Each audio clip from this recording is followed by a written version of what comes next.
Bien, buenas tardes. Les damos la bienvenida al conversatorio Rol de las Cortes de Apelaciones y Tribunales Ambientales en la resolución de conflictos medioambientales, organizado por la Corte de Apelaciones de Valdivia y el Tercer Tribunal Ambiental. Queremos agradecer el interés expresado en la alta demanda para inscribirse en esta actividad, lo que ha significado que los asistentes provienen de 3 regiones de la zona sur del país. Existe un ánimo transversal por discutir y analizar el acceso a la justicia en materia ambiental, y por ello, entre los participantes hay representantes del mundo académico, científico, de los pueblos originarios, de organizaciones ambientales, de servicios públicos, de la empresa privada, estudiantes y abogados de Osorno, Valdivia y de Puerto Montt. A raíz de este alto interés, hoy transmitimos vía streaming este conversatorio a través de las plataformas del Poder Judicial y del Tercer Tribunal Ambiental. La grabación se encontrará disponible posteriormente en ambos sitios web. Antes de dar inicio entonces a este conversatorio, dejaremos con ustedes al presidente de la Corte de Apelaciones de Valdivia, ministro don Samuel Muñoz Weiss. Ministro. Muy buenas tardes a todas y a todos por haber acogido tan ampliamente esta convocatoria en que vamos a abordar en los tiempos que se ha programado esta actividad tan relevante. Cabe destacar, digamos, la importancia que tiene para la jurisdicción el establecimiento del Tercer Tribunal Ambiental en Valdivia, por las características que tiene la zona y por contar con destacados profesionales a cargo de la justicia especializada en esta área. En especial quiero agradecer al presidente del Tribunal Medioambiental que acogió favorablemente y con mucho ánimo esta invitación, don Iván Hunter, y también al magistrado del Tribunal de Garantía, don Fabián Dufo, que van a ser los expositores en esta jornada.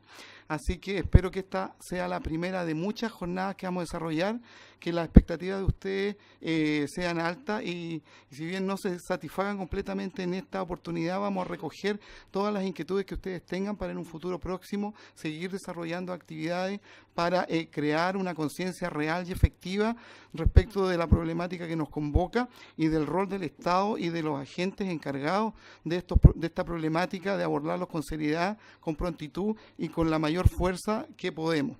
Así que desde ya les agradezco y no quito más tiempo para que inicie el conversatorio. Gracias.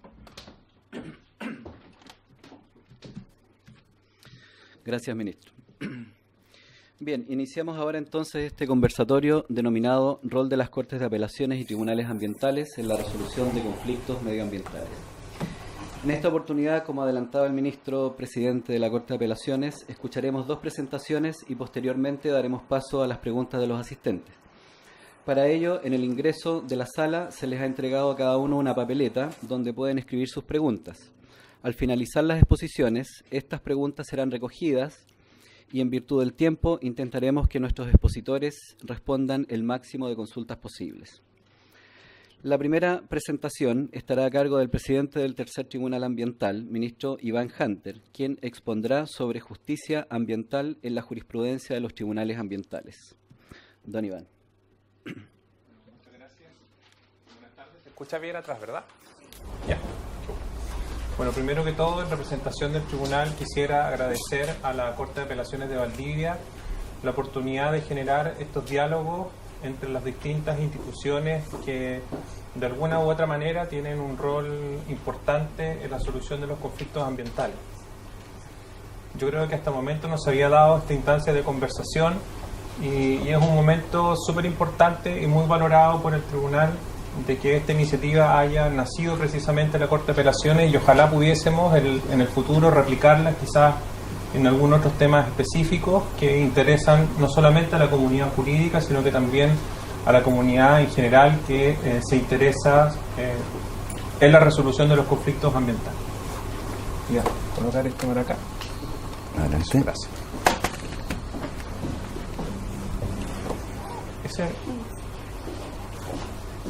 Bueno, aquí he colocado gráficamente 2 imágenes, ¿no es cierto?, del Tribunal Ambiental y de la Corte de Apelaciones que a mi juicio representan una instancia de diálogo entre la experiencia y la juventud. La experiencia de las Cortes de Apelaciones, del Poder Judicial en general, no solamente en la tutela de los derechos de las personas, sino que también en la resolución de conflictos sociales importantes y relevantes en nuestro país, y toda la juventud de los tribunales ambientales, que es una institución relativamente nueva, que como toda institución nueva, ¿no es cierto?, tiene mucho que aprender, tiene mucho todavía que seguir mirando, seguir creando conocimientos, prácticas, criterios que todavía se han estado estableciendo en algunas sentencias, pero que todavía nos queda mucho recorrido. Yo creo que este diálogo entre la experiencia propia del Poder Judicial, la resolución de esta controversia y el ímpetu de la juventud, ¿no es cierto?, es sumamente necesario para que podamos ir estableciendo algunos parámetros o algún marco entre lo que es el recurso de protección en materia ambiental por un lado y las competencias propias del Tribunal Ambiental por el otro. Y yo quisiera partir mi presentación con tres conceptos que quiero desarrollarlos en la medida que vaya avanzando en la misma. Aquí ustedes van a ver en esta lámina resumidos el primer diagnóstico que se hace de la Ley de Tribunales Ambientales a nivel de la doctrina nacional. Se decía, pues quiero demostrar empíricamente que eso es así, de que la Ley de Tribunales Ambientales contenía una legitimación sustantiva restringida, es decir, que solamente algunos de los actores relevantes en los conflictos ambientales iban a poder acceder al tribunal ambiental. Incluso por ahí en algunos foros se decía que era un tribunal de alfombra roja, que solamente estaba diseñado y pensado para que los titulares de proyectos o actividades puedan tener una justicia especializada, abocada a resolver sus controversias.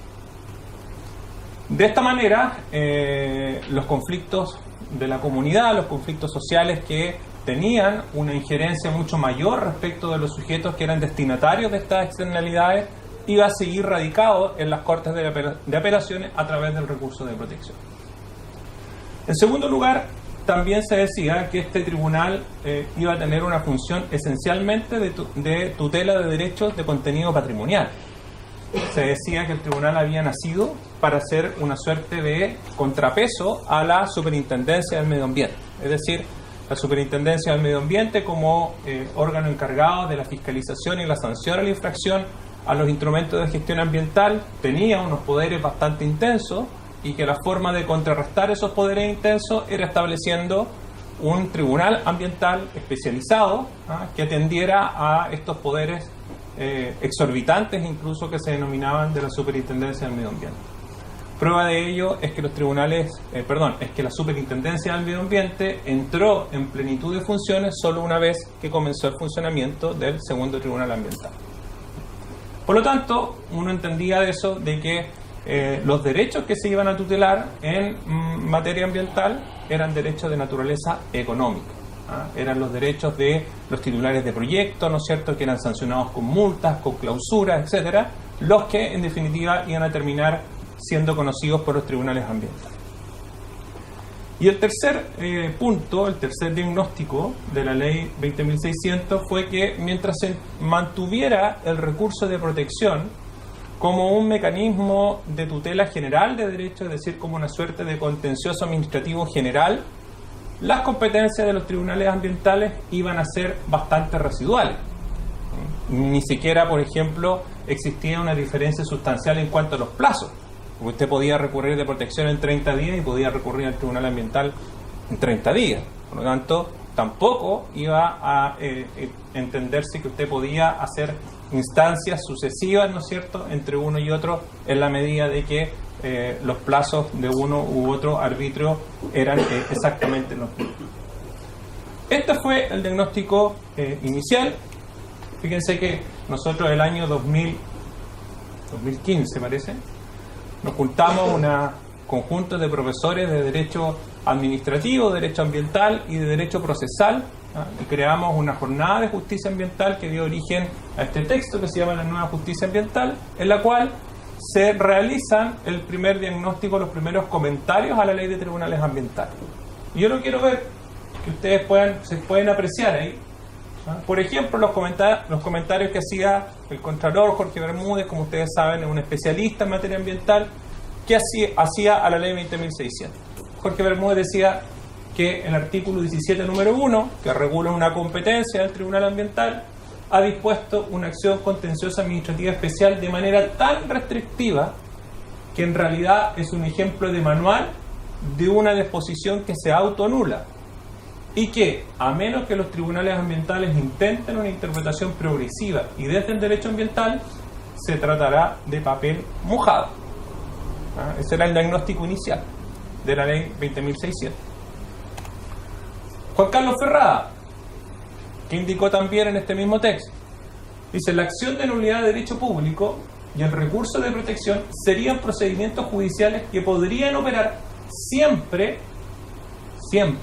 como vías generales de impugnación de un acto administrativo normativo singular, no obstante la existencia de un procedimiento especial, como ocurre precisamente en materia ambiental. Es decir, Ferrada decía, como el recurso de protección y la nulidad de derecho público son arbitrios constitucionales, en ningún caso pueden entenderse desplazados por mecanismos puramente legales, como es las acciones de reclamación establecidas en la ley 20.600, y iban a seguir operando. Ese era el diagnóstico oficial que se hacía en esta materia. Y por último, Andrés Bordalí decía: el recurso de protección permite un mejor acceso a la jurisdicción que los tribunales ambientales por una cuestión económica y territorial. Hay 3 tribunales ambientales en todo el país, hay muchos más cortes de apelaciones, prácticamente una en cada región, ¿verdad? Y es más fácil configurar la ilegalidad. Por lo tanto, teníamos un diagnóstico que era bastante poco auspicioso acerca de lo que los tribunales ambientales podían efectivamente hacer en la resolución de las controversias ambientales. Acceso restringido, tutela exclusiva de derechos de contenido económico o patrimonial, y además, ¿no es cierto?, una competencia residual frente a las acciones generales como el recurso de protección y la nulidad de derecho público. ¿Qué pasa el día de hoy? ¿Qué pasa después de una institucionalidad ambiental que ha funcionado por más de 5 años? De la legitimación sustantiva restringida tenemos una legitimación amplia, ya voy a explicar por qué. Tenemos que los tribunales ambientales han tutelado el derecho a vivir en un medio ambiente libre de contaminación, y tenemos también una jurisprudencia que nos ha permitido coordinar cuáles son las competencias de los tribunales ambientales con las competencias propias del recurso de protección. ¿Cómo se da esto? Por ejemplo, en materia de legitimación. En materia de legitimación hay 3 casos que a mí me parecen que son emblemáticos y que marcan sin lugar a duda la pauta de cómo se fue empleando la posibilidad de recurrir a los tribunales ambientales. El primer caso, el más emblemático de todos, sin lugar a duda, es el caso Pascualama. ¿Por qué? Porque la ley 20.600, en su numeral tercero, dice que pueden recurrir al tribunal ambiental todos los directamente afectados, personas naturales o jurídicas, directamente afectados por la resolución de la Superintendencia del Medio Ambiente. ¿Cuál fue la primera interpretación que se le dio a la expresión directamente afectado? Que solamente podía recurrir el titular de proyecto de actividad o el presunto infractor, como se le denomina dentro del procedimiento sancionatorio. Porque si este sujeto era el que era destinatario de la sanción de la administración, solamente él podía ser el afectado por esa resolución. ¿Qué pasó en el caso Pascualama? En el caso Pascualama, el segundo tribunal ambiental dijo: vamos a interpretar la expresión directamente afectado, no solo entendiendo el presunto infractor, sino que a cualquier persona natural o jurídica que pueda estar afectada en sus derechos e intereses legítimos producto de la actividad de la administración, es decir, producto de la actividad de la Superintendencia del Medio Ambiente. ¿Qué se reconoció? Que aquellas personas que participaron en el procedimiento administrativo sancionador podían recurrir. Que aquellas personas que, no habiendo participado en el procedimiento administrativo sancionador, también podían recurrir, siempre y cuando estén ubicadas en el denominado, ¿no es cierto?, dentro de la denominada área de interés. Es decir, tenían que justificar que estaban interesados. Y cualquier sujeto, por lo tanto, cualquier persona natural y jurídica podía recurrir en contra de la resolución de la Superintendencia del Medio Ambiente. O sea, la idea original de que solamente iban a recurrir los titulares de proyectos de actividades quedó inmediatamente deslucida, ¿ya? Quedó inmediatamente derrotada, como digo yo, ¿ya? Por esta interpretación amplia que hizo el Tribunal Ambiental de Santiago. Segundo lugar, la impugnación de la norma primaria de calidad ambiental de el MP10, material particulado fino respirable, ¿no es cierto?, que se interpuso también en el Tribunal Ambiental de Santiago. ¿Cuál era el problema? Que podían impugnar esa norma aquellos sujetos que acreditaran que le causaba un perjuicio. Todos entendemos que desde el punto de vista jurídico un perjuicio es un detrimento, ¿no es cierto?, de carácter económico. Pero ¿qué es lo que dijo el Tribunal Ambiental? Entendió la expresión perjuicio no solamente desde un punto de vista económico, ¿ya?, y no solamente el perjuicio actual, sino que lo entendió desde un punto de vista ambiental. Y dijo que si la administración necesitaba, o si la administración quería establecer estándares menos exigentes en una norma de calidad primaria, necesitaba justificar. Y por lo tanto usted podía justificar frente a un tribunal de que esa norma le causaba un perjuicio cuando disminuía los estándares de cumplimiento ambiental. Es decir, transformó la idea de perjuicio en su visión pecuniaria a una idea de perjuicio en un sentido amplio, que no solamente abarca al sujeto que se entiende perjudicado en su patrimonio, sino que también aquel sujeto que se entiende perjudicado porque la actividad de la administración no está satisfaciendo adecuadamente el derecho a la salud o el derecho de vivir en un medio ambiente libre de contaminación. El tercer caso que también se aplica a materia de legitimación, que es un caso relativamente reciente, que es el caso del convento de las Carmelitas Descalzas, hace muy poco, que se falló en el mes de octubre del año pasado. Este es el caso de unas personas que realizan observaciones al procedimiento de evaluación ambiental. Esas observaciones son atendidas en la resolución que rechazó la calificación. Se va la evaluación al comité de ministros, y el comité de ministros realiza nuevas diligencias, evalúa nuevos impactos, y termina revocando y dando su resolución de calificación ambiental favorable. ¿Qué hacen estas personas? Interponen una invalidación. Y el Tribunal de Santiago le rechaza la invalidación, ¿ya? Y la Corte Suprema lo que hace es decir, oiga, usted tiene una amplia opción para poder ingresar al Tribunal Ambiental. La invalidación impropia, bueno, no tengo tiempo para explicar la invalidación impropia, pero prácticamente todos los actos de la administración en materia ambiental, dictados, ¿no es cierto?, por órganos con competencia y que se refieran a instrumentos de gestión ambiental, pueden ser impugnados al Tribunal Ambiental.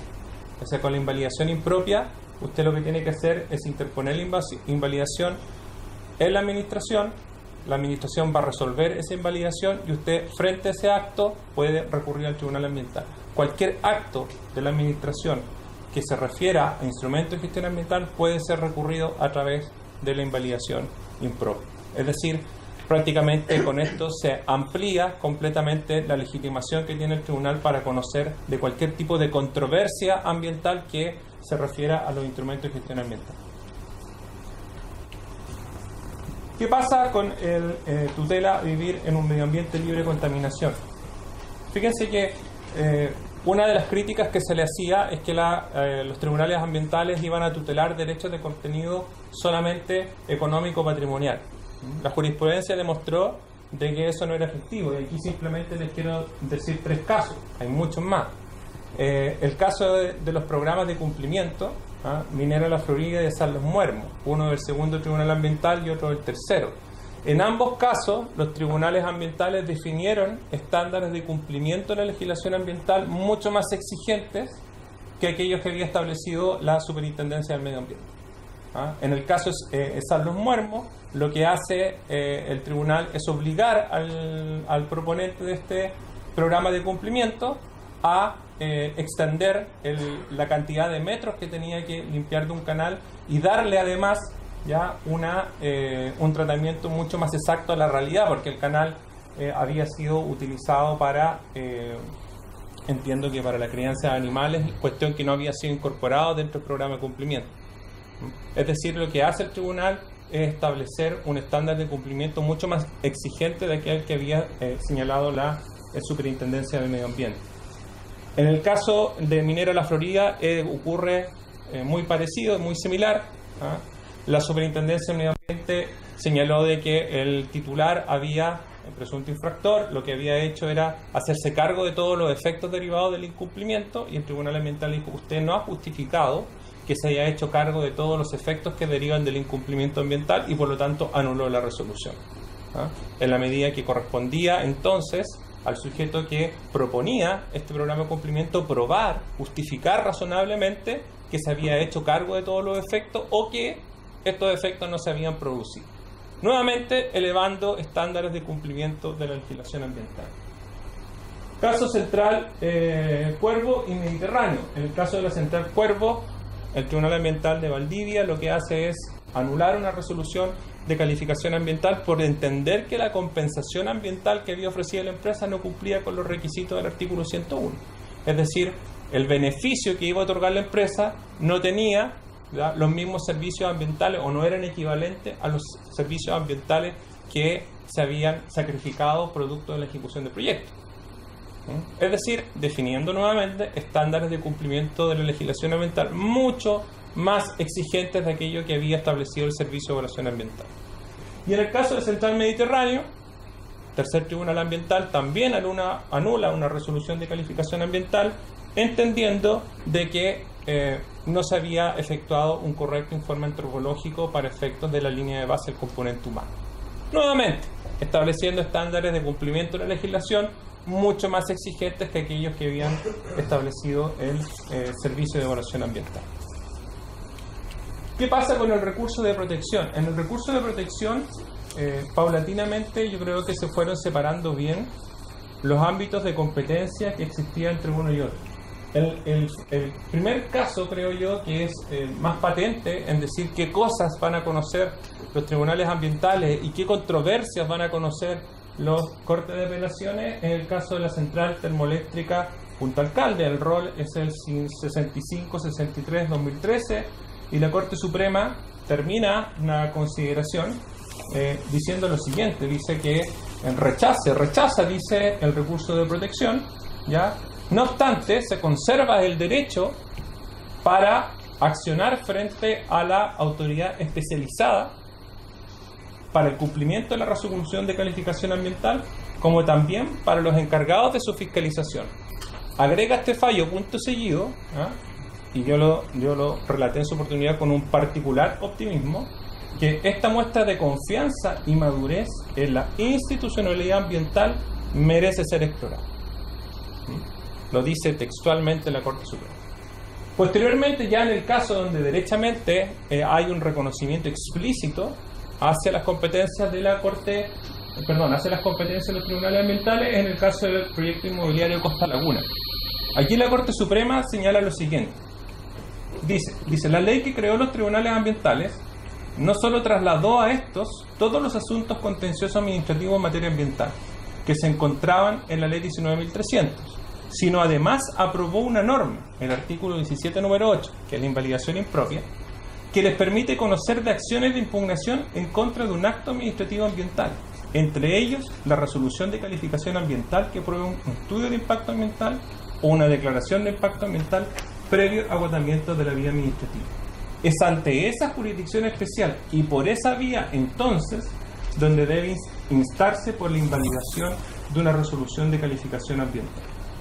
Este razonamiento con posterioridad es replicado, ¿no es cierto?, en varios fallos de la Corte Suprema. Yo tengo todos los datos si es que alguien quiere explorar más sobre esto, y donde establece claramente, creo yo, esta separación de competencia en la central hidroeléctrica Río Cuervo.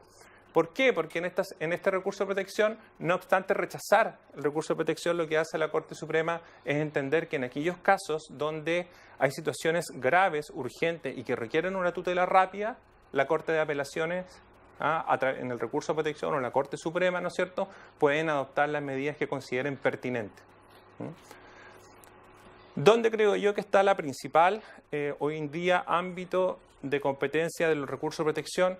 Esencialmente las denominadas vías de hecho en materia ambiental. o sea, actividades que no están reguladas.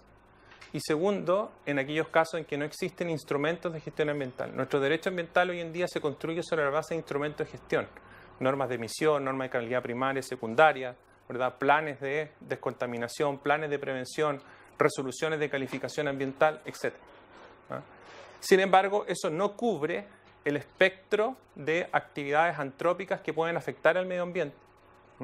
De hecho, a veces cuesta que la gente entienda de que la Superintendencia del Medio Ambiente no fiscaliza el medio ambiente. Fiscaliza el cumplimiento de instrumentos de gestión ambiental. Pero eso es un universo que no cubre todas las posibles afectaciones que pueden sufrir puede sufrir el medio ambiente. Un ejemplo palmario, creo yo, son los recursos de protección que se han interpuesto en materia de humedales. El humedal Llantén de Puerto Montt, el humedal de la Isla Teja acá en Valdivia, que son claros casos en que ha actuado el recurso de protección como un mecanismo destinado a dar una solución rápida, oportuna, frente a transgresiones graves al derecho de vivir en un medio ambiente libre de contaminación. ¿Qué es lo que yo puedo concluir de todo eso? En primer lugar, me parece que los tribunales ambientales lo que han permitido es disminuir la deferencia técnica hacia la administración, porque tenemos una composición mixta, ¿verdad? Porque tenemos también a científicos dentro del tribunal, y eso hace claramente que la deferencia técnica de un tribunal hacia la administración sea prácticamente reducida a cero. Nosotros tenemos una capacidad instalada que nos permite discernir, por ejemplo, las metodologías de informe, realizar análisis, reconstruir, que es algo súper relevante, reconstruir los informes a partir de los datos de los mismos. Porque nos presentan información que es de parte y por lo tanto que va en beneficio, ¿no es cierto?, a una determinada posición jurídica, pero nosotros tenemos las capacidades instaladas, esencialmente a través de los científicos, para reconstruir esa información y sacar nuestras propias conclusiones. Por lo tanto, en la medida que usted tiene tribunales técnicos especializados en estas materias, también ya disminuye claramente la deferencia técnica y genera presión a la administración. Hay una presión. La administración hoy en día yo creo que no mira las decisiones como las miraba antes, porque efectivamente tiene un tribunal técnico que puede revisar con la misma expertise que se toma esa decisión. En segundo lugar, me parece que fortalecer o extender los intereses tutelables fortalece un sentido de justicia de la institucionalidad ambiental, y en ese sentido me parece que el esfuerzo que han hecho los tribunales ambientales y la Corte Suprema a través de su jurisprudencia de extender a la tutela no solamente de derecho económico. Yo creo que los tribunales ambientales están para tutelar derechos en un sentido amplio, derechos económicos, derechos patrimoniales, derechos no patrimoniales, derechos a vivir en un medio ambiente libre de contaminación, pero no exclusivamente derechos patrimoniales. Yo creo que ha sido una buena solución. Y por último, también me parece que racionaliza un sistema de impugnación administrativa en materia ambiental que es siempre un caos. Yo creo que las impugnaciones en materia administrativa en general son bastante caóticas.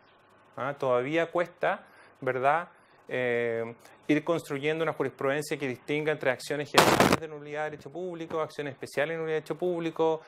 Todavía se discute en materia tributaria, por ejemplo, si las acciones son o no de nulidad de derecho público, qué pasa con las acciones generales, acciones especiales, cuál es la preferencia entre acciones especiales, etc. O sea, en general, en materia contencioso administrativa de impugnación de los actos de administración hay un pequeño caos, ¿no? Un pequeño caos, y ese pequeño caos se ha ido paulatinamente racionalizando en la medida que se va construyendo una jurisprudencia constante. Muchas gracias.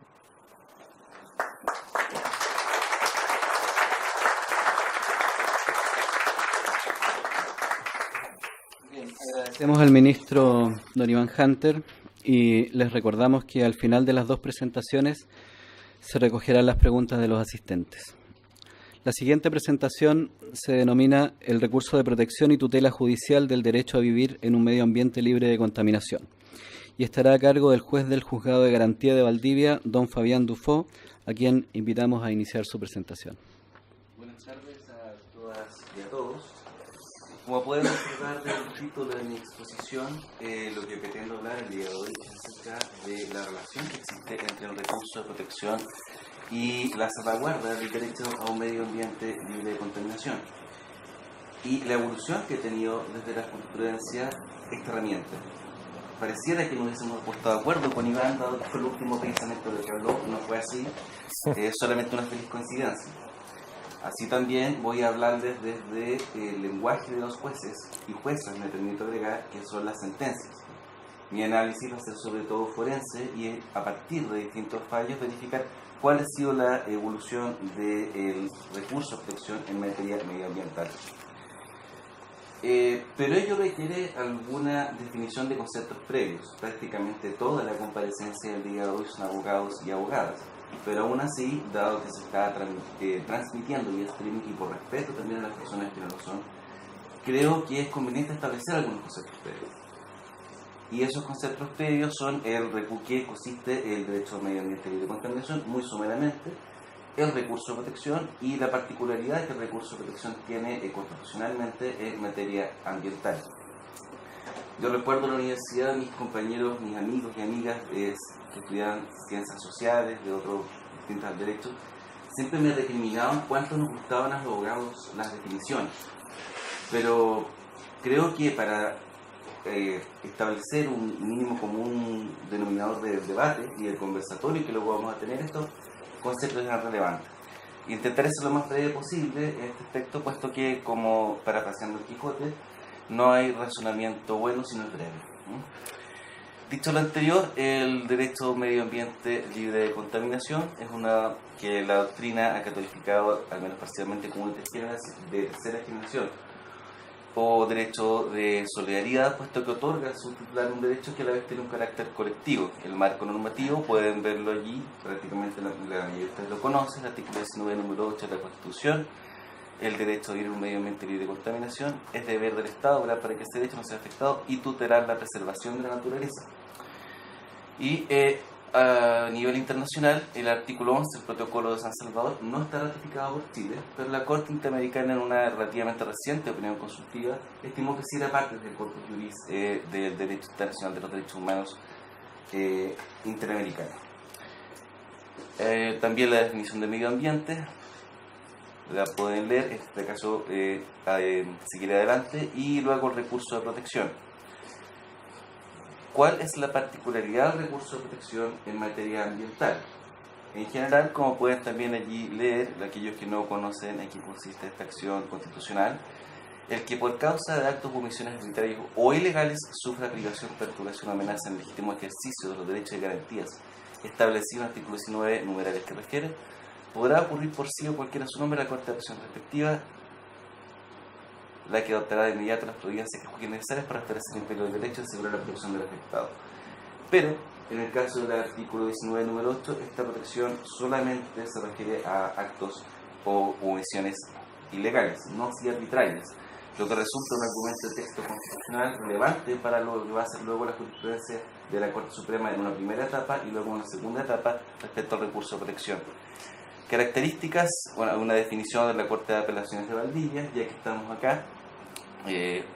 Una acción, una facultad del ciudadano para obtener tutela judicial efectiva de un derecho, cautelar, y esto va a ser fundamental, es decir, destinada a mantener una situación dada, protegida por un derecho indubitado, en oposición a un juicio declarativo, es decir, aquel que establece derechos. Y urgente, entendiendo por tal que la privación, perturbación, amenaza de ser una entidad tal que requiera la intervención de un tribunal en forma inmediata. Y otro aspecto relevante también que quiero destacar aquí es que, a diferencia de lo que ocurre en el derecho comparado, el recurso de protección tiene una eficacia horizontal, es decir, puede ser ejercido tanto respecto al Estado como respecto a particulares. Y como se verá luego, se han acogido recursos de protección en materia medioambiental dirigidos contra particulares. También me interesa destacar, reiterando la característica cautelar del recurso, que tiene el propósito de mantener un status quo, no de modificarlo, sino de mantener un status quo y evitar que esa situación dada se vea perjudicada por actos de terceros, actos o omisiones de terceros. Esta limitación a solo la ilegalidad y no la arbitrariedad en la alegación del recurso de protección puede tener algunas excepciones, pero pasaré por alto también si a alguien le interesa cómo, por así decirlo, hacer un rodeo para llegar igualmente a la tutela de la arbitrariedad. voy a dejarlo para efecto de una eventual pregunta. Y ahora paso directamente al asunto que intento demostrar el día de hoy, que consiste en la diferencia en lo que en la primera etapa de tutela de recursos de protección ambiental y una segunda etapa que a su vez están divididas en distintas etapas. La primera etapa es la tutela judicial del derecho a vivir en un medio ambiente libre de contaminación vía recursos de protección con anterioridad a la entrada en vigencia de la actual institucional ambiental, que lleva aproximadamente un poco más de un lustro, entiendo, de vigencia. Les adelanto, para este efecto voy a hablar aproximadamente 43 sentencias, digamos, entre sentencias de la Corte Suprema y sentencias de la Corte de Apelación de Valdivia. Pero solamente me referiré en detalle a algunas de ellas. La primera etapa de esta etapa previa a la institución ambiental consiste en la deferencia institucional, o mejor dicho, la deferencia administrativa en esa época, que consiste en el razonamiento es que la aprobación de la resolución de calificación ambiental no es revisable mediante el recurso de protección por tratarse del producto de un procedimiento legalmente arreglado en el que la administración tiene la facultad para decidir autónomamente. En este caso está la sentencia en Celulosa Arauco, Itata, Central Candelaria, Termoeléctrica Los Robles. Los elementos comunes, como refería anteriormente, son que la discrecionalidad de la administración implica de suyo una libertad para decir cuestiones técnicas, entre las que se encuentra específicamente también si un proyecto afecta o no al medio ambiente. Y otro camino jurisprudencial relevante en esta etapa consiste en la intangibilidad de los actos intermedios del proceso de la resolución de calificación ambiental. Es decir, la imposibilidad de atacar la validez de un acto intermedio. Esa tesis está en el caso Paneles, cuyo rol también pueden ver allí. 7342-2011. La segunda etapa consistió en el carácter técnico y autónomo, reconocer el carácter técnico y autónomo de la resolución de calificación ambiental, pero que esto no obsta a su control judicial en aspectos de procedimiento y legalidad formal. No se limita, sin embargo, este análisis solamente a la resolución de calificación ambiental, sino que se extiende a actos trámites de procedimiento. Así, en este caso, el caso Campiche, el caso Castilla 1 y Río Cuervo 1. La tercera etapa, que comienza con un fallo emblemático, que es el fallo Castilla, consiste en que el juez está facultado, es decir, el juez, por esto entiendo la Excelentísima Corte Suprema, está facultado para analizar el fondo de los fundamentos de la resolución de calificación ambiental y de no ser estos adecuados incluso anular la decisión administrativa. Y como veré luego también, imponer también otras obligaciones a la administración. En este caso, el fallo Castilla lo que se discutía era si era aceptable el fraccionamiento de proyectos y la calificación de molesto en lugar de contaminante del proyecto. Lo que la Corte hace en esta ocasión es decir que efectivamente es tomar un rol activo en la determinación de los requisitos que se pueden exigir a un proyecto que afecta al medio ambiente. Pero estas exigencias que hace la Corte no son inventadas. Es decir, no se trata de que la Corte sencillamente se le ocurra imponer una exigencia, sino que se construyen del mismo modo que otros deberes de conducta y por ende están lejos, a mi juicio, de lo que se alegó en ese momento por profesores de derecho, también por otros intervinientes del sistema, que se trataría de una especie de control judicial. Ahora, entiendo el control judicial, de gobierno judicial. En este sentido entiendo que el gobierno judicial es el exceso en el control judicial por parte de, valga la redundancia, de los jueces, que empieza de algún modo a reemplazar a la discreción administrativa. Otros casos en esta etapa, relleno sanitario Santiago Poniente y Punta Alcalde 2. En este último fallo rechaza el recurso y entiendo que ya lo adelantó Iván, pero igualmente establece requisitos de cumplimiento para el proyecto de la autoridad administrativa. Pero luego entra en vigencia la nueva institucional ambiental y el camino que había tomado el recurso de protección cambia radicalmente. Y en esta etapa, a diferencia de la así llamada diferencia administrativa, lo que se produce es lo que alguna parte de la doctrina también, Bering, disculpen si no de que viene el apellido, califica como diferencia institucional. Efectivamente, luego de la en vigencia la ley 20.600, la Corte modifica su argumentación, evitando pronunciarse acerca de la validez o legitimidad de una resolución de calificación ambiental, por ser un asunto de fondo que no tenía sede antiguamente para discutirse, pero ahora sí, que es los tribunales ambientales. Esta doctrina no es idéntica a la de la primera etapa, por dos razones fundamentales. La primera es que es una extensión, por así decirlo, de la necesidad de un derecho indubitado. Muchas veces los recursos de protección se rechazan precisamente porque se trata de asuntos que requieren su discusión en un juicio del alto conocimiento. Si la titularidad de un derecho o la existencia de un hecho se discute radicalmente, entonces el recurso de protección no es, por su carácter cautelar, que decía el comienzo de referencia, la vía adecuada para resolverlo. Pero en este caso, la Corte Suprema, en estos casos que luego referiré, lo que la Corte Suprema resuelve es que ahora sí existe una institucionalidad que permite discutir estos asuntos y por ende ya no se va a pronunciar en sede de protección. Caso Manganeso Los Pumas, Río Cuervo 2 y uno conocido de la jurisdicción, Piscicultura Río Bueno, del año 2014. Lo que resuelve la Corte es, voy a permitirme leer la parte subrayada, resulta, dice, considerando séptimo, sobre el particular resulta relevante constar que no obstante la legislación activa amplia de recursos de protección, a contar de la dictación de la ley 20.600, los tribunales que crean los tribunales ambientales son estos los llamados a conocer de las controversias medioambientales que se encuentran sometidas a su competencia, dentro de las cuales se encuentra, por cierto, la solicitud de invalidación de una resolución de calificación ambiental. Y luego en el coeficiente octavo asegura que debe ser resuelta dicha alegación en la sede de la nueva institucionalidad a la que se ha aludido. Esta misma tesis, es decir, diferir el asunto de fondo a la institucionalidad ambiental y en particular a los tribunales ambientales, se reiteró respecto a asuntos que no eran propiamente una resolución de calificación ambiental. Pero en lo que es también la resolución de calificación ambiental existen fallos posteriores, que son los que refiero allí: Pulpa Textil, Ni de Arranque y Exportación Mapocho, Estación de Transferencia de Residuos Sólidos Urbanos, Centro Experimental de los Alimentos, y este me interesa resaltarlo porque es reciente.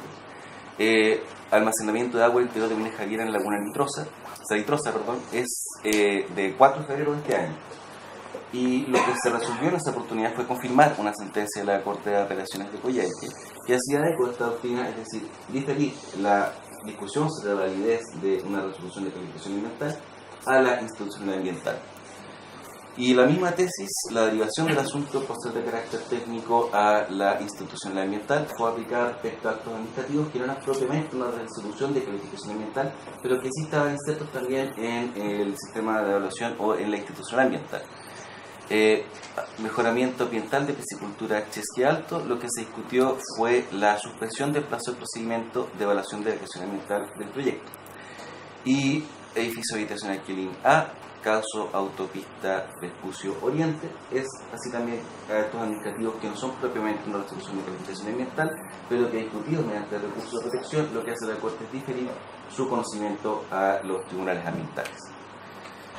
Cité un considerando esta sentencia por estimar que sería suficiente para ser representativo de y es el siguiente, y corresponde a el caso autopista Vespucio Oriente de 17 de octubre de 2017.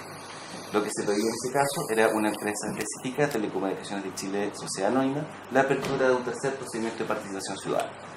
La Corte resuelve que del expuesto en lo que precede es posible concluir que la protección de la recurrente requeriría declarar la satisfacción de los requisitos exigidos del artículo 29 de la ley 1300, ejercicio que se aleja por mucho de la finalidad de presente acción constitucional. De nuevo, esta es la misma doctrina que la Corte Suprema ha establecido respecto a la necesidad de delegar un derecho indubitado, pero agrega: a mayor abundamiento, en la actualidad, el artículo 17 de la ley 20.600 confiere competencia a los tribunales ambientales para conocer de las diversas controversias que se pudieron originar de una determinación del procedimiento de evaluación ambiental. Otros casos que me parece interesante destacar son los siguientes. Uno, el caso que... Disculpen, pero en este caso no le puse nombre, porque es más fácil ponerles un nombre a los casos cuando se trata de una resolución de calificación ambiental, porque ahí está el nombre del proyecto. Pero en este caso es un acto material lo que estaba haciendo recurrir. Y era el presunto relleno, efectuado a un menoco por un particular. Este menoco estaba a las cercanías de Calbuco y era venerado por los recurrentes como un sitio sagrado. Y en este caso lo que hizo la Corte fue dirimir que era imposible acoger los recursos de protección, puesto que no estaba establecido, es decir, era dubitado si se trataba o no de un lugar de reverencia ancestral. Y el otro caso que me interesa destacar, por su diferencia radical con el caso de Castilla, consiste en el caso construcción de servicios pasajeros en Rancagua Express, que en un fallo debido 3 contra 2 se decidió que era admisible la fragmentación de proyectos y presentar uno de ellos al servicio de evaluación de impacto ambiental.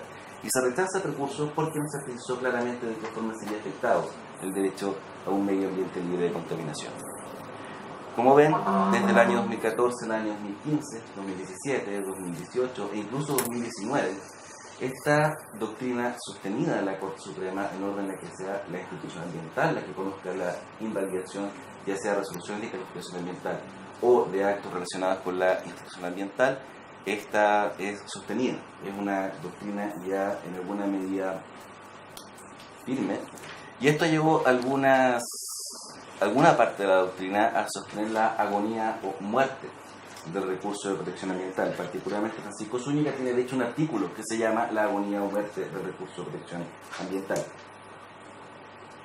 Pero hablar de muerte de una institución, sobre todo una institución jurídica como el recurso de protección ambiental, puede sonar algo forzado. No para los abogados que hablan, por ejemplo, de una obligación que nace de la vida del derecho. En ese contexto se entiende que se habla de muerte de este recurso de protección ambiental. Pero, asimismo, siguiendo con esta vía de altibajo de esta acción constitucional, me gustaría recordar una frase de Ovidio, es omnia mutantur nihil interit. Las cosas cambian, pero nada desaparece.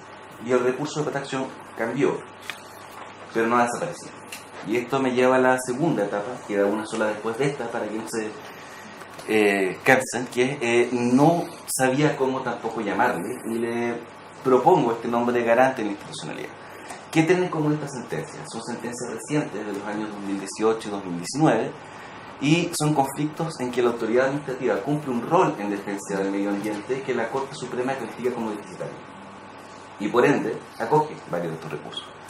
El primer caso del que hablé, y ahora sí me voy a demorar un poco más en uno de ellos, es el caso de vertimiento de 9.000 toneladas de salmones en descomposición, rol 34.524-2017, sentencia del 22 de mayo del año pasado.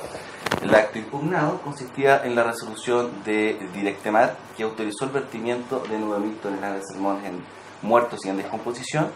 Se discutía también si eran muertos en descomposición, pero estos son hechos acreditados por la sentencia establecidos, por eso voy a hablar de ellos como hechos dados, que se llevó a cabo el día 11 del mismo mes de año. La Corte establece en primer lugar cuáles son los estándares que Cernapesca, el Servicio Nacional de Pesca, y Directemar, y que es la Autoridad Marítima, deben cumplir. Y esos estándares son dos. Uno, fiscalizar, y dos, tomar una decisión en antecedentes técnicos adicionales a aquellos ya presentados por el titular de la solicitud, que era Salmón Chile AG.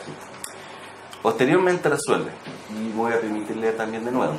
Octavo, que así se aprecia que las instituciones involucradas omitieron desplegar alguna actividad que aminorara los efectos que esa condición climática, que era conocida con anticipación, podía producir sobre los cultivos acuícolas, como efectivamente sucedió y en tan gran magnitud. Luego agrega que era un hecho público notorio, acreditado por las múltiples publicaciones de prensa digital acompañadas de la causa, que algunos contenedores o bins fueron rechazados por las plantas de pescado cuando se superó su capacidad de procesamiento, por lo que fueron devueltos a las empresas. De tal modo, me permito resumir, que contaban presuntivamente con sustancias químicas. Por esta razón, dice la Corte, lo informado por Cernapesca por intermedio de su oficio ordinario ya individualizado, en cuanto afirma que no se había pesquisado el tratamiento de la mortalidad, aparece como infundado frente al contenido del plan de manejo de la mortalidad que rige a las empresas, y de acuerdo a las mismas resoluciones que ha dictado Cernapesca. Y especifica no solo qué es lo que incumplió la autoridad administrativa, sino además qué es lo que debió cumplir. Y para eso, y esto me parece particularmente interesante, toma como base un estándar de protección internacional ratificado por Chile en esta ocasión, que consiste en el Convenio sobre Prevención de la Contaminación del Mar por vertimiento de desechos. Y ese efectivamente no cumplió con el principio precautorio que establece dicha convención, y por ende el actuar de todos los recurridos fue ilegal. Y miren, el carácter de los recurridos son todas entidades administrativas: Servicio Nacional de Pesca, Dirección del Territorio Marítimo de Medina del Cante, que es Directa Mar, la Seremía de Salud, la Superintendencia del Medio Ambiente, inclusive, y además el Ministerio del Medio Ambiente. Y les ordena adoptar en el plazo de 2 meses medidas preventivas, correctivas y coordinación de procedimientos para efectos de evitar ese riesgo. La segunda sentencia es una que ya adelantó Iván, que es el humedal, que es la que recae sobre el humedal Llantén en Puerto Montt. En esta sentencia en particular se discutía sobre 3 actos ilegales o arbitrarios, que era la intervención ilícita de la inmobiliaria GPR del humedal Llantén al desarrollar obras de desecación del mismo, y otras 2 adicionales que no intentaré no tratar por efectos de celeridad. Como puntos relevantes, 1, el humedal detectado era en principio artificial, y en segundo lugar, no era de aquellos calificados como de importancia nacional o Ramsar según la convención del mismo nombre, Ramsar.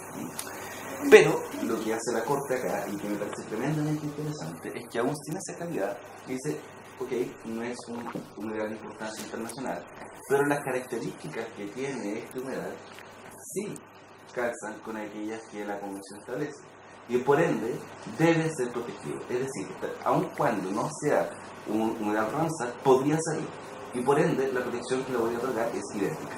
Eso es lo que hace la Corte, y después pondera este objeto de protección, que es el humedal, del siguiente modo. En consecuencia, la recurrida inmobiliaria GPR, aun cuando sea dueño del terreno donde se emplaza el humedal, no se encuentra facultada para drenar sus aguas, atendido el bien superior que debe resguardarse, esto es, proteger el referido ecosistema.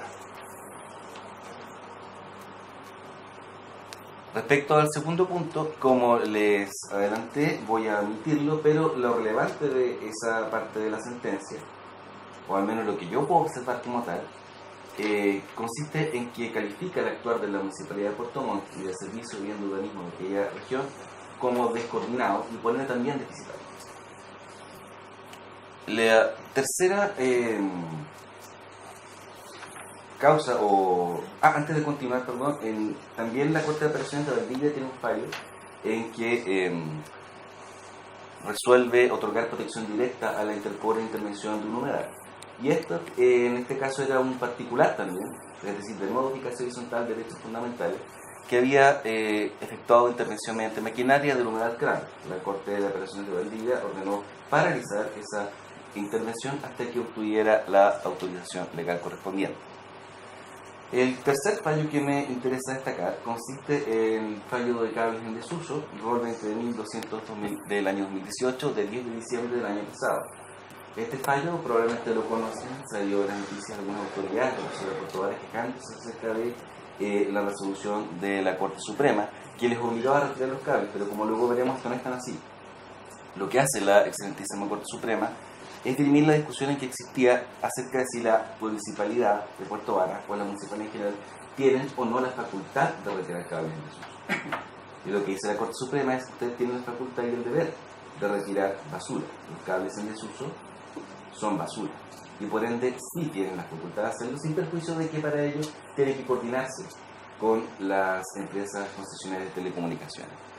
Luego dice, octavo, que con el aire expuesto resulta que la municipalidad recurrida efectivamente ha incurrido en una conducta ilegal al admitir adoptar acciones para disponer el retiro del cableado en desuso, a pesar que cuenta con atribuciones para aquello, las que se relacionan con la mantención del aseo dentro del territorio de la comuna y de las labores de fiscalización y deber de velar por el medio ambiente. Y lo que ordena no es directamente el retiro de los cables, como pareciera ser, sino que se cite a esta reunión con las empresas concesionarias para verificar cómo será ese retiro. La Corte tuvo un razonamiento similar en un fallo posterior del 19 de marzo de este año, así hace aproximadamente un mes, que trataba sobre la utilización del señor alcalde de Puerto Montt para el funcionamiento de una feria en una calle determinada que impedía a la recurrente salir de su domicilio. En este caso, asimismo, se dijo que la Municipalidad de Puerto Montt había incumplido con el deber de garantizar un medio ambiente libre de contaminación a esa persona en particular y por ende lo obligó a tomar decisiones al respecto.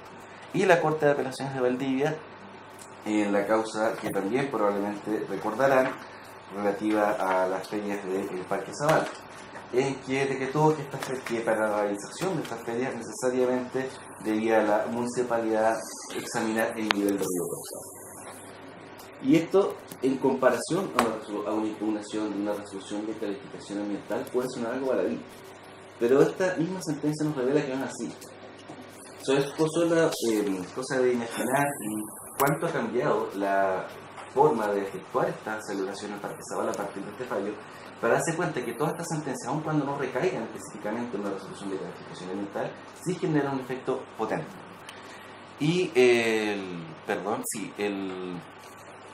cuarto fallo que me interesa destacar no es un solo fallo, son tres, y tiene que ver con la orden de la Corte Suprema de cesar actividades potencialmente riesgosas al medio ambiente no ingresadas al Servicio de Evaluación de Impacto Ambiental. Estas sentencias son del 24 de diciembre del año 2018 y fueron un buen regalo de Navidad para las personas recurrentes, dado que ordenaron paralizar un proyecto que era Altos de El Puyay en Papudo.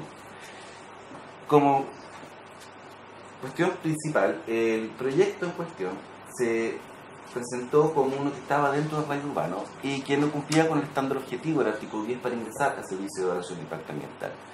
Y la Corte dice, efectivamente, usted tiene un rol que no es del radio urbano, pero lo fusionó con otro que era rural. Y por ende lo que yo voy a decir es que independientemente de que usted haya logrado la fusión de roles, yo tengo que ver si parte de ese proyecto al menos fuera radio urbano.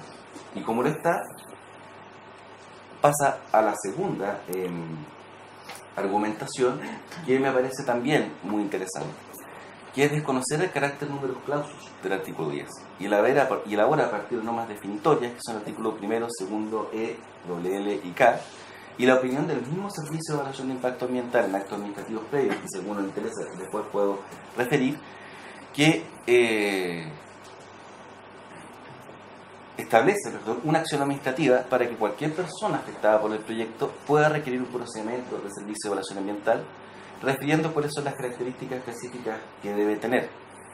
Y esas características específicas son la generación de medios de riesgos medioambientales, ya sean antrópicos o naturales. En este caso en cuestión, lo que había ocurrido era que, producto de la intervención de una zona de evacuación de tsunami, estas personas ya no tenían cómo hacerlo. Y a partir de allí la Corte dijo, efectivamente, usted no cumple con el estándar objetivo que dice el artículo 10, pero igualmente debe ingresar al Servicio de Evaluación de Impacto Ambiental. Y ello a partir de los conceptos 10º y 14º establece que la propia redacción de la norma citada, artículos 10 de la Ley 1300 y 3 del Decreto número 40, Reglamento del Sistema de Evaluación de Impacto Ambiental, demuestra que los casos mencionados en ellas corresponden a aquellos de ingreso obligatorio. De lo que se desprende claramente que existen otros casos que por aplicación de la normativa general pueden ser también evaluados, lo que será a través de la cata o consulta de pertinencia de ingreso al Sistema de Evaluación de Impacto Ambiental contemplar el artículo 26 del Reglamento número 40/2013. 14º, segundo párrafo. Consecuentemente, esta vía, es decir, la que acabo de referir anteriormente, es apta en cuanto a ejercicio del derecho de petición para requerir la apreciación de riesgos ambientales que pueden involucrar un proyecto de actividad no contemplado en el artículo 10 de la Ley 1300, cuando se pueda advertir fundadamente que los peligros a los que alude el oficio ordinario cita arriesgan materializarse en un área de influencia determinada. O sea, esta norma, que originalmente el artículo 26 de la evaluación voluntaria, la Corte la interpreta de una forma amplia y probómine para establecer que se trata de una acción administrativa destinada a proteger también a los afectados por la área de influencia del proyecto. Y de las sentencias que acabo de citar del máximo tribunal, me interesa sacar algunas conclusiones. Y es por eso también que califiqué esta etapa como garante de la institucionalidad, falta un nombre mejor, y consiste en que lo que exige la Corte Suprema es de la autoridad administrativa un rol protector del medio ambiente. Es decir, usted tiene facultades para proteger el medio ambiente y lo que debe hacer es utilizarlo. A nivel de Corte de Apelaciones también se ha reiterado esta doctrina. Por ejemplo, en el vertimiento del agua servida del lago Panguipulli, causa ROL 874/2007, también se estableció este mismo carácter ilegal de la actuación por riesgo a salud y al medio ambiente. La jurisprudencia entonces reconoce por un lado que el recurso de protección no es un procedimiento declarativo, sino de carácter solo urgente, pero por otro lo convierte también en una venta útil para dos puntos: uno, diagnosticar un problema, y otro, encargar u obligar, mejor dicho, a la institucionalidad cuyo propósito es resolverlo, que efectivamente lo haga, poniendo en marcha el sistema diseñado para la protección del medio ambiente y tutelando de esta forma la protección del medio ambiente libre de contaminación. Pero no solo poner en marcha el procedimiento y la protección del medio ambiente, sino que de forma específica.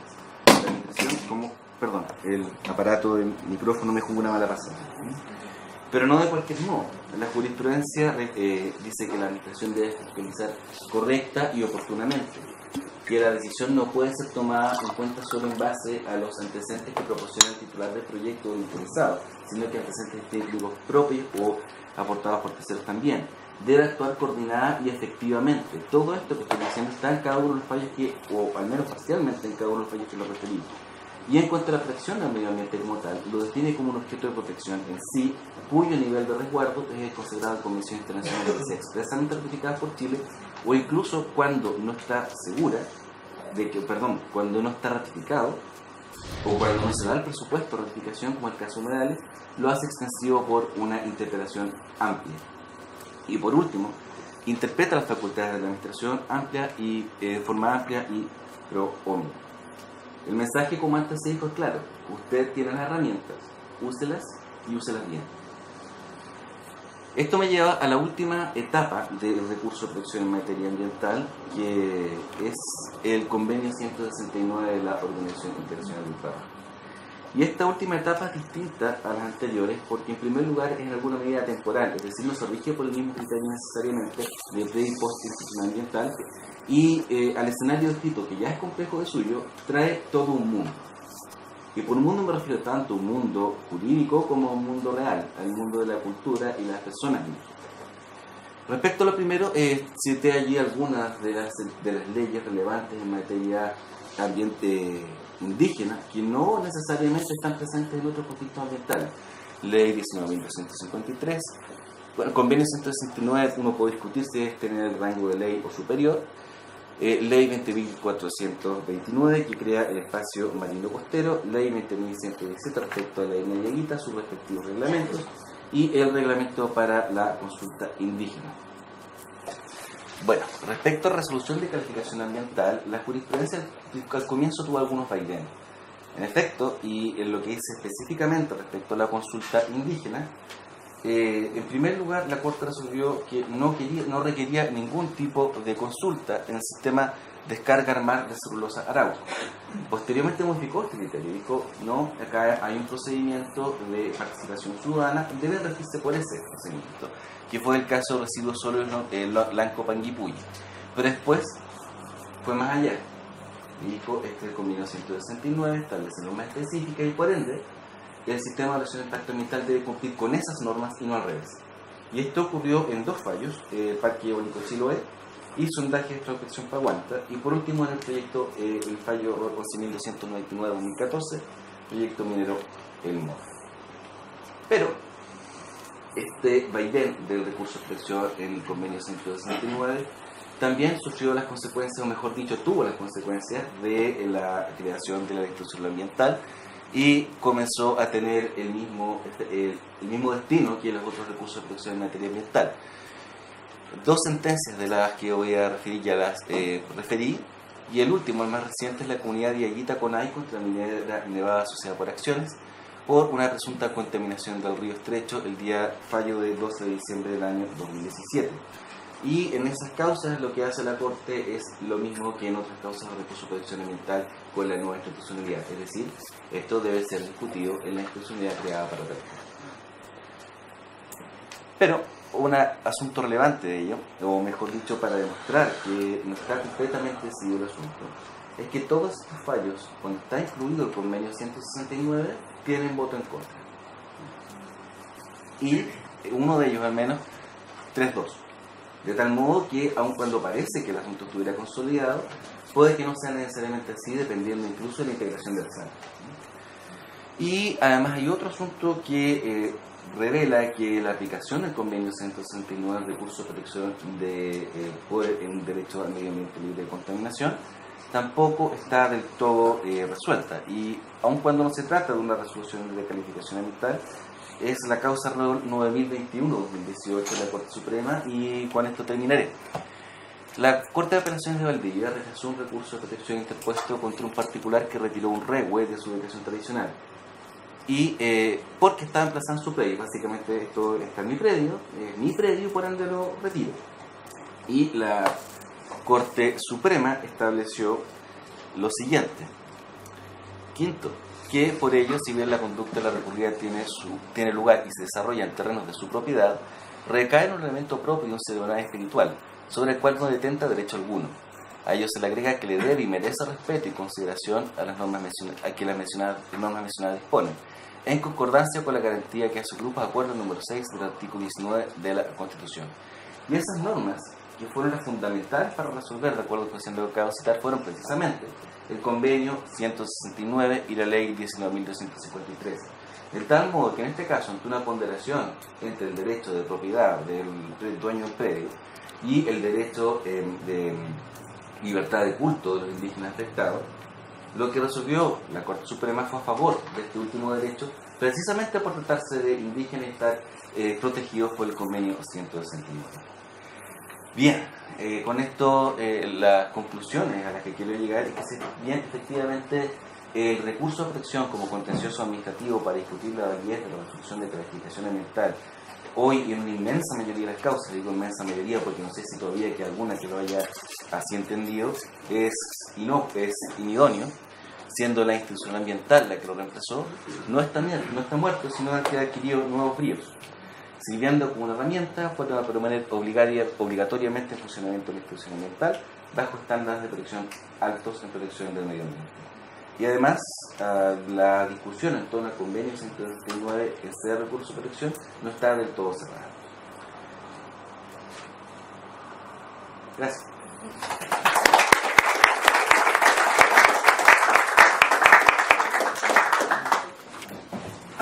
Muy bien, agradecemos entonces al magistrado Fernando por su presentación. A continuación van a retirar las preguntas, y mientras se efectúa esto, quisiera invitar a los expositores a centrar un poco la reflexión en un tema que los dos han planteado, que es acerca del relleno de humedales. Ya en las dos presentaciones se hace referencia a cierta jurisprudencia, principalmente en materia de protección, y el tema de los rellenos de humedales me parece que creo que es obvio, cierto, que es una preocupación constante en la ciudadanía actualmente, y así ha sido constatado por autoridades tanto municipales como del Ceremi de Bienes Nacionales, más recientemente según la prensa. Normalmente se puede tratar de humedales urbanos o extraurbanos, o de humedales que están ubicados en bienes nacionales de uso público, o en humedales incluso que están ubicados en bienes de carácter privado. Se trata muchas veces de humedales se trata en realidad de humedales que no están protegidos por la Convención Ramsar, que en el caso de Valdivia solamente tenemos un humedal en esa situación, y en Chile no deben ser más de 10 aproximadamente, según recuerdo. Y en el ámbito interno la protección de los humedales no cabe bajo el tema legal, si consideramos que hay una ley en discusión, un proyecto de ley en discusión al respecto, ¿cierto? Y también en el ámbito municipal se ha visto el tema a propósito de una ordenanza que ha sido rechazada por la Contraloría y que actualmente está en discusión en la municipalidad. En ese contexto y en relación con lo que han planteado los expositores, se habla, cierto, de, en este caso no hay RCA, normalmente son vías de hecho. Se habla por parte del ministro Hunter de la extensión del interés tutelado en materia de justicia ambiental. Por su parte, el ministro Dufo se refiere, cierto, a las características del recurso de protección en materia ambiental, que no cubre arbitrariedades, solamente ilegalidades. Pero sí habla del recurso de protección contra particulares, habla del recurso de protección, este rol protector que se le da a la autoridad administrativa, No sé si en el caso que cita Yantén es un buen ejemplo o no, porque ahí también se cita el derecho a la vida como fundamento de acoger el recurso. Y en ese contexto mi inquietud o mi invitación es a centrar un poco en el tema de la función o el rol que cabe a los recursos de protección o a la justicia ambiental en materia de protección o en toda esta problemática relativa al relleno de humedales. Eso, mientras recibimos las preguntas del público. Gracias. ¿Quién primero? ¿Cualquiera? Como ustedes quieran, sí. Pues, en primer lugar, gracias por subirme el pelo de algún modo. Yo no estoy listo, soy juez. Así que... Juez de garantía, de hecho. Aprovecho a aclarar este punto del tiro. O sea, ¿sí tiene que ir un juez de garantía contra tu recurso de protección ambiental? Bueno, esto es porque me desempeñé como relator antes de ese punto y por ende me tocó muchas veces acá mismo relatar recursos de protección ambiental que recaían sobre el derecho al medio ambiente y además ha sido una materia que siempre me ha interesado. Dicho eso, y aclarado ya mi rango por a la pregunta o a la invitación que usted me hace, efectivamente, creo que en alguna medida toda afectación del derecho al medio ambiente puede traducirse, toda privación, perturbación del derecho al medio ambiente puede entenderse de alguna forma como una afectación en grado de amenaza al derecho a la vida. Es decir, y así también lo ha entendido la Corte Interamericana de Derechos Humanos, en el caso indígena Yaqui Axa versus Paraguay de 2005 y en el caso de Chinchilla Sandoval y otros contra Guatemala, que efectivamente el derecho del medio ambiente incluye también el derecho a un medio ambiente libre de contaminación, incluye en alguna medida también riesgos o la protección del derecho a la vida. Ahora bien, dicho eso, efectivamente un aspecto relevante en los recursos de protección en materia de humedales es la inmediatez del mismo. Y por inmediatez no me refiero al principio de mediación, sino a la posibilidad que tiene directamente cualquier afectado de venir acá abajo a la Corte de Apelaciones, a la Misión de Protección del Público, presentar un recurso donde argumenta que un particular, el Estado o quien sea, bueno, ¿quién más podría decir que un particular o el Estado? Pero está afectando su derecho fundamental a vivir en un medio ambiente libre de contaminación. De partida es un acceso a la justicia inmediato, que no requiere ningún tipo de resolución de calificación ambiental previa y por ende en este aspecto es, a mi juicio, más amplio la legitimación activa para recurrir de protección, sin perjuicio de lo que ha acabado de referir Iván en orden a la interpretación amplia que ha hecho de los tribunales ambientales de sus propias competencias. Pero eso también tiene una contrapartida, y esto es que mientras más amplia es la libertad para accionar, también es más difícil o más restringido el ámbito que la Corte se va a poder pronunciar. Si se trata, por ejemplo, de un derecho que no está indubitado, si hay discusión acerca de si se trata de no un humedal, si no hay buenos antecedentes para certificar que así lo sea, entonces es probable que el recurso de protección sea rechazado, como ocurrió efectivamente en el caso del humedal Yantén en la Corte de Apelación de Puerto Montt. Pero asimismo, si alguna persona se ve afectada o ve afectado un humedal en ese sentido, esa es la elección que va a ser difícil, ¿no? Voy de inmediato con un recurso de protección en el que me arriesgo un rechazo por carecer de un derecho indubitado o una situación que requiere un juicio de alto conocimiento, o intento igualmente esta acción para obtener una protección inmediata. Lo que yo he observado de esta jurisprudencia es lo que suele hacer es interponer un recurso de protección y solicitar, como medida a la Corte, que también tiene una amplísima facultad para decretar medidas, oficio, por ejemplo, la Superintendencia del Medio Ambiente o a otro servicio público para que se constituya en el lugar e informe qué es lo que ve y cuál es su opinión experta al respecto. Pero aún así la disyuntiva se mantiene, sobre todo porque efectivamente las Cortes en general, en lo que es jurisprudencia sobre recursos de protección, tanto Cortes de Apelaciones como Corte Suprema, suelen rechazar los recursos que no están basados en un derecho indubitable. Por eso insistí tanto con el carácter cautelar de los recursos. Es una elección difícil y que cada uno de los afectados debe tomar en su momento. Sí, bueno, es un tema de los humedales. Yo creo que nos toca bien de cerca a la comunidad en Valdivia, a lo que somos Valdivia, a lo que hemos vivido rodeado, ¿no es cierto?, de humedales toda la vida, que pareciera ser que es parte de nuestro paisaje diario. Yo quiero destacar dos cosas respecto a los humedales. En primer lugar, que si nosotros pensamos en los humedales en Chile, hace 20, 30 años atrás, eran vistos como pasivos patrimoniales. El humedal era un hualve, no se podía construir, no se podía edificar, era identificado con enfermedades, con una serie de cuestiones que nosotros no apreciamos. Pero en la medida que la conciencia sobre la protección ambiental fue creciendo, fuimos descubriendo, ¿no es cierto?, que los humedales no eran hualves, sino que eran sitios en los cuales se alojaba un conjunto, ¿no es cierto?, de ecosistemas que prestaba una serie de funciones para el hombre. Fuimos investigando sobre humedales, nos fuimos preocupando, ¿no es cierto?, realmente de estos verdaderos ecosistemas que prestaban servicios no solamente para el hombre, sino que también para la misma naturaleza, las nidaciones, hábitats de especies, etcétera. Desde ese punto de vista, tenemos un déficit regulatorio en materia de humedales bastante importante, ¿no? El primero de ellos es que los instrumentos de planificación territorial no pueden incorporar a los humedales dentro de protección, ¿no? Como sí puede hacerlo, por ejemplo, con un inmueble. Un inmueble puede ser de conservación histórica, se incorpora al instrumento de planificación territorial como un inmueble de esa categoría e inmediatamente queda incorporado dentro del listado del artículo 10 como un sitio colocado bajo protección oficial del Estado. Yo entiendo que en estos momentos lo que se ha querido es incorporar a los humedales dentro de los sitios prioritarios de conservación, ¿verdad?, como una forma de establecer un listado que permita que la ejecución de actividades antrópicas sea o tenga que previamente desarrollarse con una evaluación ambiental que defina los riesgos, los impactos. Pero todavía no tenemos una política que nos separe qué humedales queremos preservar y qué humedales queremos conservar. Yo creo que eso es importante hacerlo. Ahora, yo las discusiones y las oportunidades que he tenido de enfrentarme a las discusiones sobre humedales, yo lo he dicho en reiteradas oportunidades.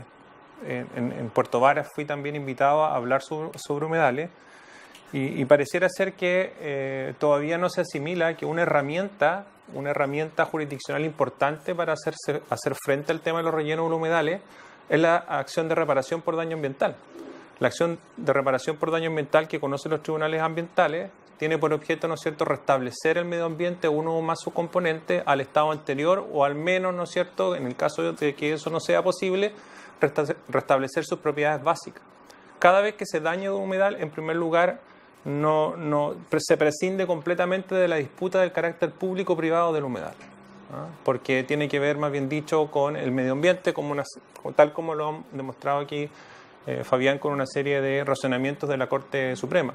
En segundo lugar, permite de que obligar al sujeto que ha producido el relleno a restablecer un humedal, y que hay experiencias comparadas bastante relevantes que nos permiten definir que esto han sido experiencias exitosas. El medio ambiente es cambiante, es oscilante, ¿no es cierto?, depende de una serie de variables, y evidentemente que eso nosotros tenemos un equipo técnico que nos permite definir, por ejemplo, cuáles son las medidas de reparación o de restauración del humedal para efectos de dejarlo en una calidad similar al que tenía con anterioridad, o sea, que presta el mismo servicio, etcétera. Yo les quiero contar, por ejemplo, que nosotros en el tribunal hemos aprobado una conciliación entre la Municipalidad de Panguipulli y la empresa de servicios sanitarios Los Lagos, ESAL, sobre la utilización de los aliviaderos de tormenta en el lago Panguipulli. Los aliviaderos de tormenta son, cada planta elevadora de agua servida tiene un bypass que descarga inmediatamente las aguas mixtas, que son una suerte de agua servida y agua lluvia, directamente al lago, en aquellos casos en que los colectores pueden entrar en presión, pueden colapsar. Pues la pregunta ahí relevante es, bueno, ¿dónde quiere usted el agua servida? ¿La quiere en su casa de vuelta por las cañerías o la quiere en el lago? Y evidentemente que todos decimos que la queremos en el lago. Bueno, nosotros acabamos de aprobar una conciliación donde ambas partes se ponen de acuerdo de que en aquellos casos en que el sistema colapse y no tenga la capacidad de hacer recirculación de esta agua servida, estos se van a descargar a un humedal artificial que va a servir para filtrar, ¿no es cierto?, porque tienen funciones de filtrado de contaminantes, absorción de nitrógeno, fósforo y otras cosas más, digamos, que los abogados solemos ser bastante distantes, pero que aquí uno los ve un poco más cerca. Es decir, cumplen funciones, cumplen servicios ecosistémicos relevantes que en la medida que sean dañados puede obligarse a la reparación. Y en este sentido, Y a propósito de la urgencia que podría dar el recurso de protección, que yo estoy de acuerdo, quizás no puede pasar por alto que el sistema de medidas cautelares de la ley 20.600, el artículo 24, es un sistema súper intensivo. Nosotros podemos dictar medidas cautelares innovativas y conservativas. Conservativa para mantener el status quo e innovativa en el caso de perjuicio irreparable, donde podemos obligar a las personas que están causando un daño ambiental a realizar acciones positivas o negativas destinadas a impedir que se sigan produciendo los efectos e incluso, eventualmente, a restablecer alguna propiedad básica que impide que ese daño se transforme en un perjuicio irreparable. Son medidas que incluso nosotros podemos dictar de oficio. Eso permite, de alguna manera, generar algún mecanismo de tutela rápida para situaciones de urgencia. O sea, ¿cómo respondemos los tribunales frente a la situación de urgencia? Mediante una medida cautelar. De hecho, entiendo que hoy día o mañana, no sé cuándo, estamos sacando una medida cautelar por un caso en Pucón, estamos resolviendo un caso. La semana pasada se dictó una medida cautelar en el caso de la laguna Guayamó, entiendo, en Puerto Montt. Anteriormente también hemos dictado otras medidas cautelares y todas están referidas esencialmente a situaciones que requieren actuaciones rápidas por parte de los tribunales. Muchas gracias. Bien, hemos recibido 2 preguntas. Creo que no hay más. ¿Sí? Ahí hay. A ver, esta pregunta tiene que ver con... son bastante técnicas, me parece. Alguna de interpretación. Esta pregunta tiene que ver el contexto del camino Pilolcura-Mehuín. Ya hay un problema ahí con la alteración de la selva valdiviana y especies nativas. La pregunta es cómo es posible que la autoridad administrativa de vialidad señale que no es necesario un estudio de impacto ambiental. Y se pregunta, ¿qué opinan ustedes respecto de esto? ¿Se requiere o no se requiere? ¿O qué requisitos existen para someterse a un proyecto de esa envergadura a un estudio de impacto ambiental? Requisitos legales. Esa es una pregunta. ¿La hago al tiro la otra o vamos con...? Comencemos una por una. Sí, me parece. ¿Quién hizo bueno, quiere que la persona que hizo la pregunta para responder directamente a ella, pero lo que, consultando, digamos, por muy general, es complicado por mi información judicial referirme a casos respecto a los que no tengo los antecedentes. Es decir, yo sí conozco Pilolcura como probablemente muchas personas acá, pero no conozco bien cuál será el problema que ocurre ni tampoco las justificaciones que hay al respecto, pero sí puede ser ilustrativo y el caso 2.4 que cité, la cuarta sentencia de la Corte Suprema respecto a la necesidad de que un proyecto se incluya o no dentro de un estudio de impacto ambiental, que ingrese o no al servicio de evaluación de impacto ambiental, que esto está regulado en el artículo 10 de la ley 19.300. Ahora bien, si la decisión de la autoridad administrativa es que no es necesario, lo que efectivamente, si no me equivoco y me permito acá repasar un minuto, en esa ocasión era algo muy similar. La autoridad administrativa había decidido que ese caso en particular no debía entrar al sistema de evaluación de impacto ambiental porque no cumplía el estándar del artículo 10. Es decir, era un edificio de apartamentos que tenía menos de 80 departamentos y menos de 100 estacionamientos. Y por ende no debía entrar. Pero la Corte Suprema dijo, ok, no cumple ese requisito objetivo, pero sin embargo, por el artículo 26, es posible que solicite entrar. Yo interpreto ampliamente esta disposición, asegurando que es una acción administrativa, como también basándose en interpretaciones del Servicio de Evaluación de Impacto Ambiental, para que también los incluidos en la zona de afectación puedan requerir que ingrese a la Servicio de Evaluación de Impacto Ambiental cuando se han terminado los requisitos. Y en ese caso, esos requisitos constituyeron en la pérdida de una acción de vía de tsunami, que afectaba, efectivamente era un riesgo para estas personas. De tal modo que existe un riesgo para estas personas, para una persona riesgo antrópico o en este caso antrópico, entiendo causado por el hombre, usted efectivamente podría recurrir de protección utilizando esta argumentación de la excelentísima Corte Suprema, pero tendría una carga argumentativa fuerte y consistiría en que definir cuál es el riesgo específico. Y por qué en este caso ese riesgo específico sería una afectación de tal entidad al medio ambiente que requeriría ingresar al sistema de evaluación de impacto ambiental vía esta interpretación. Espero haber contestado su pregunta. Sí, no me voy a referir al caso Pilolcura-Mehuín porque desconozco los antecedentes y si los conociera por prudencia, ¿verdad?, tampoco podría referirme por razones lógicas. Pero sí quiero explicarle brevemente cómo funciona el ingreso de un proyecto de actividad a evaluación ambiental.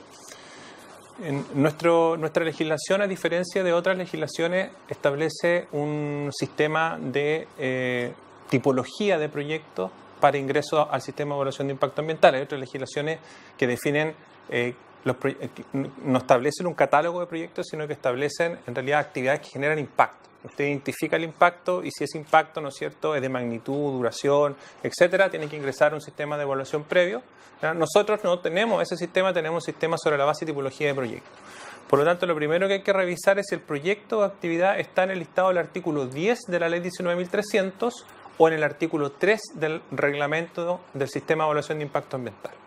Si está dentro de ese articulado, la segunda pregunta que uno se hace es ¿cuál es la vía de ingreso? Es decir, si tengo que ingresar a través de una declaración de impacto ambiental, que es una declaración jurada de cómo usted va a cumplir con la normativa ambiental, o a través de un estudio de impacto ambiental. Para eso, ¿ya?, tiene que definir si su proyecto va a generar o presenta alguna de las características, circunstancias o efectos del artículo 11. Por ejemplo, ¿no es cierto?, si contiene algún tipo de riesgo para la salud de la población, si produce una alteración significativa de formas de vida, genera reasentamiento, produce alguna alteración significativa a zonas de valor paisajístico, turístico, etc. ¿Ya? ¿Qué diferencia entre la vía o declaración de impacto ambiental y el estudio de impacto ambiental? Que el estudio requiere que usted proponga medidas de mitigación, compensación y reparación. ¿Por qué? Porque se entiende que el proyecto va a generar estos problemas, ¿no es cierto?, que hay que tratarlos desde el punto de vista de los impactos y desde el punto de vista de los riesgos. Ahora, si este proyecto eventualmente está en el listado y no ha ingresado a evaluación ambiental, ahí debería funcionar la institucionalidad ambiental. Y en este caso, la Superintendencia del Medio Ambiente es la que tiene la competencia, ¿ya?, para abrir una investigación, ¿ya?, y revisar si el proyecto está en el listado del artículo 10 y el artículo 3. Si está, lo que puede hacer la Superintendencia de Medio Ambiente es requerir de ingreso al titular bajo perseguimiento de sanción. Eventualmente la Superintendencia de Medio Ambiente puede dictar medidas provisionales. Son medidas que van a dar respuesta mientras se produce el procedimiento sancionatorio. Dentro de las medidas provisionales, por ejemplo, está la clausura, la paralización, etc. Así funcionaría, digamos, el sistema ambiental frente a este tipo de situaciones. Muchas gracias.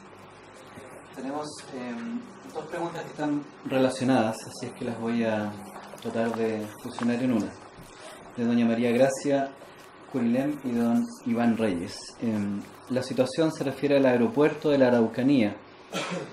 El titular de la RCA es el MOB es una RCA del año 2006. Se plantea la situación: estando ubicadas en cono de acercamiento, aviones pasan a menos de 200 metros sobre las casas de comunidades mapuche. La RCA no menciona a estas familias como afectadas directamente. Sin embargo, el ruido, contaminación aérea y la inseguridad son hechos indesmentibles, señala. Se ha hecho la denuncia ante la SMA, pero no existen normas nacionales para estos casos. La pregunta es, ¿qué corresponde hacer para recuperar la tranquilidad y trabajar sin temor a la contaminación de los productos agrícolas? Esa es una pregunta. Y la otra pregunta relacionada con el mismo tema dice, ¿un recurso de protección tiene efecto sobre la legalidad de la RCA de 2006 para anularla y restablecer la condición ambiental previa? Las dos preguntas están vinculadas a cualquiera de los panelistas. Dale, no. Sí, dale, no. Bueno, nuevamente la advertencia que hice antes, digamos que es complicado pronunciarse, y también entiendo que hizo Iván por mejores razones, que es difícil hablar de un caso que uno no conoce.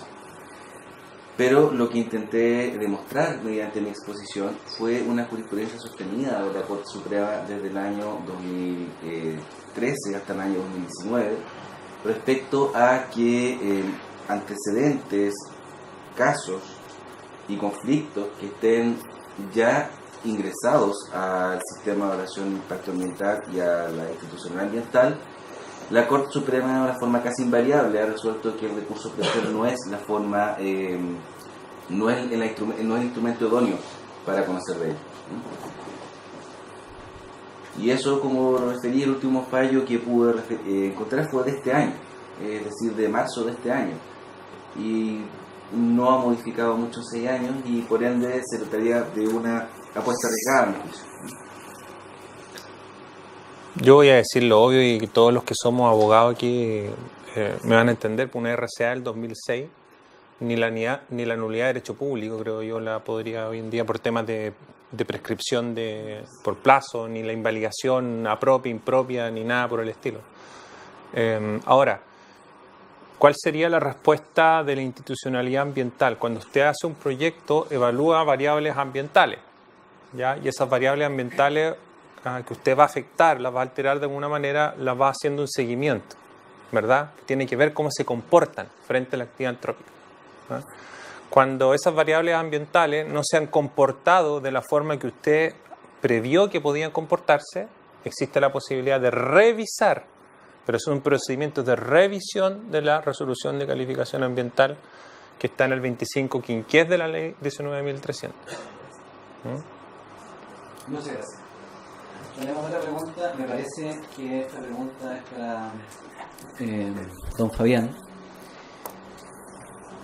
Por el contenido, dice, ¿cuál postura de la Corte Suprema o cuál postura tiene o asume la Corte Suprema en el tema de tierra versus territorio? Perdón, ¿de tierra? ¿Qué postura tiene la Corte Suprema en el tema tierra versus territorio? Se mencionan algunos fallos acá del año 2011, no entiendo la letra.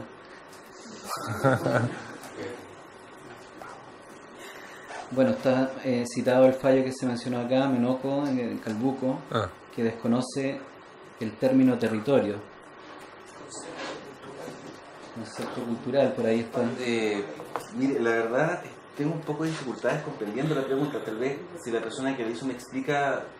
Adelante. El artículo 13 de la OIT hace sinónimo la tierra y territorio, comprendiendo el territorio donde los pueblos indígenas hacen sus prácticas centrales. Bajo esa perspectiva, en el primer fallo que hay de Palermo, mencionado por Sociedad Forestal Palermo, la Corte Suprema reconoce el término territorio diciendo que es un derecho del pueblo originario independiente del término tierra, pero en 2 fallos, uno de la Corte de Apelaciones que acá, si bien se reconoce, es revocado por la Corte Suprema, que es el fallo de la Central Hidroeléctrica Piumaquén.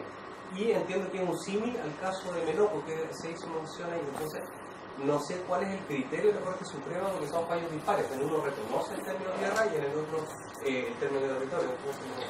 Bueno, la verdad, escapa un poco a la exposición que tenía que dar el día de hoy, o a la que me refería el día de hoy, pero y también es complicado hablar de tesis de la Corte Suprema por 1 o 2 sentencias. Lo que intenté ahora en esta ocasión fue obtener, si no me equivoco, son 40 sentencias de la Corte Suprema para establecer algún tipo de lineamiento. Y lo que sí observo lineamiento lo expuse. En cambio, la pregunta que usted me hace, no observé lineamientos. De tal modo que por ahora, a falta de mayores antecedentes, es decir, de más fallos y más recientes sobre todo, me sería difícil decir cuál es la postura de la Corte Suprema, sobre todo porque ya me subieron el pelo una vez hoy y me falta. O sea, yo no puedo saber eso, digamos. Dicho lo anterior, entiendo que la Corte Suprema sí aplica directamente el convenio 169, más allá de la sentencia del Tribunal Constitucional que dijo que algunas de sus normas eran o no eran autoejecutables. De tal modo que la Corte Suprema está aplicando directamente el convenio 169. Y por ende, una discusión de ese sentido probablemente tendría que ser resuelta en aplicación a esa norma. Gracias. Y la última pregunta de materia de interpretación, me parece que es que la entiendo bien. ¿Cómo se interpreta una definición legal considerando el consenso en términos técnicos? Y se da como ejemplo la definición legal de cauce de un río. ¿Cómo se interpreta una definición legal considerando el consenso en términos técnicos? Por ejemplo, la definición de cauce de un río. Lo que yo entiendo de la pregunta es que si es que la interpretación legal de un término sobre el cual existe consenso técnico de qué significa ese término es distinta o es la misma? Se refiere en este tipo de legislación donde los términos son un poco generales. ¿Qué hace la administración o la jurisprudencia para interpretar? ¿Hasta dónde llega? Porque mostraron un caso que me pareció muy interesante, se basa en Ramsey, en el caso de Dante. ¿Qué se hace en otros casos? O sea, ¿cómo interpreta la jurisprudencia un término que técnicamente está muy bien definido? Perfecto. Yo creo que eso es un problema. Es claramente un problema de interpretación, ¿verdad? Un problema de interpretación porque uno podría recurrir a unas reglas que nos da el Código Civil de Interpretación, que yo no sé si siempre recurrimos a las mismas, pero que nos dice que las palabras técnicas deben entenderse en el sentido de aquellos que profesan esa ciencia o arte, ¿verdad? Ahora, yo siempre he sido bastante escéptico a las reglas de interpretación porque en realidad uno siempre termina interpretando de acuerdo a la decisión que racionalmente tomó. Pero yo creo que ahí uno tiene que tener bastante cuidado porque muchas veces las definiciones, en la determinación del sentido y alcance de una disposición, hay razones de política pública detrás, ¿no?